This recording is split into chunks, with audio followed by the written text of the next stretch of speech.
ఇప్పుడు పెద్దలు మన శాసన మండలిలో ప్రతిపక్ష నాయకులు కేసీఆర్ గారితో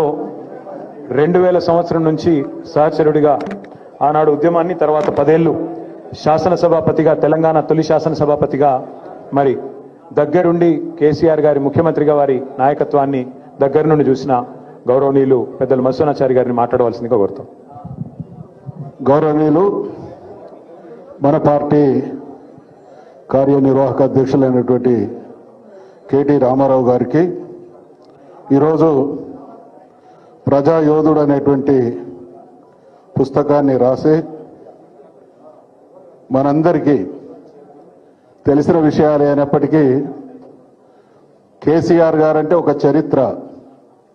ఆ చరిత్ర తరతరాలకు జీవనదిలాగా అందించబడుతూనే ఉండాలి. భవిష్యత్ తరాలకు స్ఫూర్తిని, జీవితాన్ని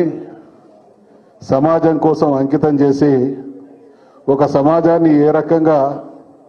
ఆవిష్కరించవచ్చో తీర్చిదిద్దవచ్చో అనేటువంటి గొప్ప మనసుతో పుస్తకాన్ని ఈరోజు రాసినటువంటి సోదరులు మహేంద్ర తోటకుమార్ గారు, గౌరవనీయులు రెడ్డి నాయక్ గారు, మహమూద్ అలీ గారు, నవీన్ కుమార్ రెడ్డి గారు,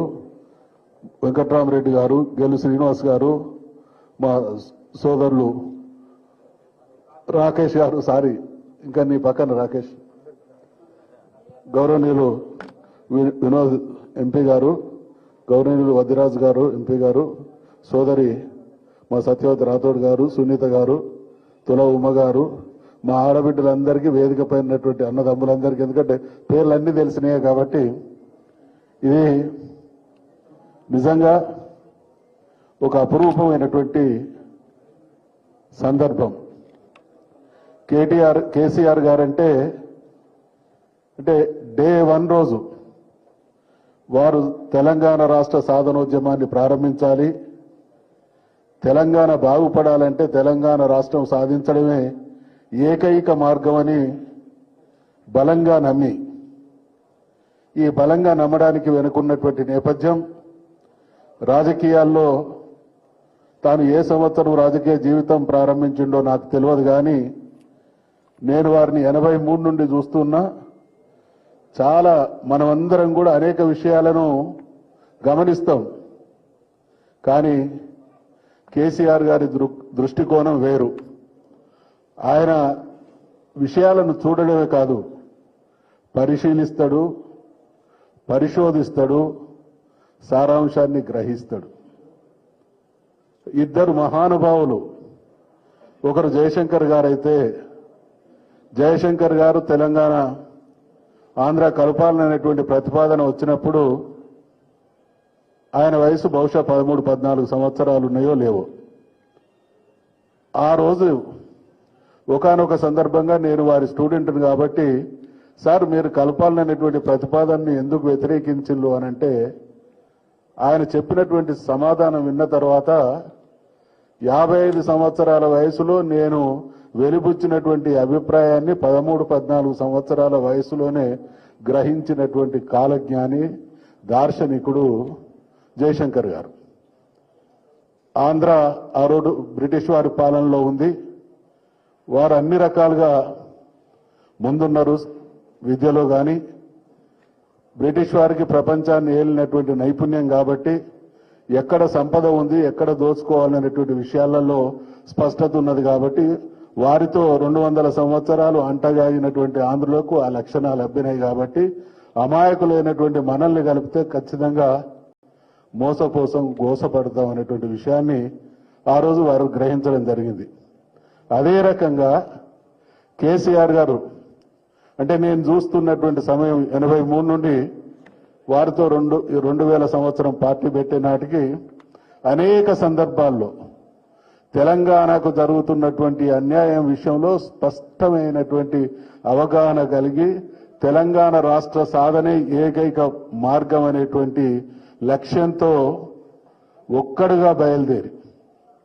ఆయన బయలుదేరినప్పుడు అనేక సందర్భాల్లో మనం మాట్లాడుకున్నాం.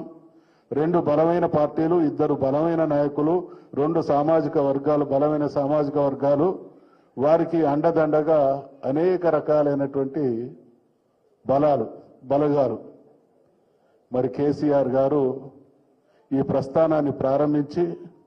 ఒక వీరోచితమైనటువంటి చారిత్రకమైనటువంటి పోరాటాన్ని కొనసాగించి ఈ దేశానికి ఆదర్శప్రాయమైన ఆ రోజు ఉన్నటువంటి గాంధీ గారి కాలం వేరు, కేసీఆర్ గారు తెలంగాణ సాధనోద్యమాన్ని ప్రారంభించినటువంటి రాగద్వేషాలు ప్రకోపాలు వేరైనటువంటి పరిస్థితుల్లో కూడా శాంతియుతమైనటువంటి పోరాటం చేసి 14 సంవత్సరాల కాలం మనందరినీ ఇన్వాల్వ్ చేసి ఎవ్వరూ నమ్మలేని తెలంగాణలో తనతో పనిచేస్తున్నటువంటి తెలంగాణ సమాజానికి ప్రజలకు తప్ప ప్రపంచంలో ఏ ఒక్కరు కూడా తెలంగాణ రాష్ట్రం వస్తాయనేటువంటి నమ్మకం లేని రోజులలో తెలంగాణను సాధించి మనకు రాష్ట్రాన్ని ప్రసాదించి తెలంగాణ ప్రజానీకానికి శాశ్వతమైన వారి ఆత్మగౌరవంతో నడిచేటువంటి పరిస్థితి సృష్టించినటువంటి మహానుభావుడు కారణ జన్ముడు కేసీఆర్ గారు. అదే రకంగా మరి 10 సంవత్సరాల పాలనా కాలంలో చాలా సందర్భాల్లో ఉద్యమాలు చేసినటువంటి అనేక మంది నాయకులు పరిపాలనా పగ్గాలు చేపట్టాల్సినటువంటి పరిస్థితి వస్తే కొందరు ఫెయిల్ అయినట్టు, కొందరు యావరేజ్గా నడిపినట్టు చరిత్రలో చూసినాం. కానీ దేశానికే ఆదర్శప్రాయంగా 10 సంవత్సరాల పాలనలో 60 సంవత్సరాలు 70 సంవత్సరాల పాలన కలిగినటువంటి రాష్ట్రాల అభివృద్ధిని తలదన్ని తెలంగాణ కోసం అయితే ప్రజలు పరితపించిందో ఆ తెలంగాణ రాష్ట్రాన్ని సాధించడమే కాకుండా ఆ తెలంగాణను భారతదేశానికే నంబర్ 1గా చేసి చూపించినటువంటి గొప్ప పరిపాలన మన నాయకుడైనటువంటి కేసీఆర్ గారిది. కాబట్టి అనేక పుస్తకాలు ఈరోజు మరొకసారి మహేంద్ర కుమార్ గారిని హృదయపూర్వకంగా అభినందిస్తూ అనేక పుస్తకాలు రావాల్సినటువంటి అవసరం ఉంది.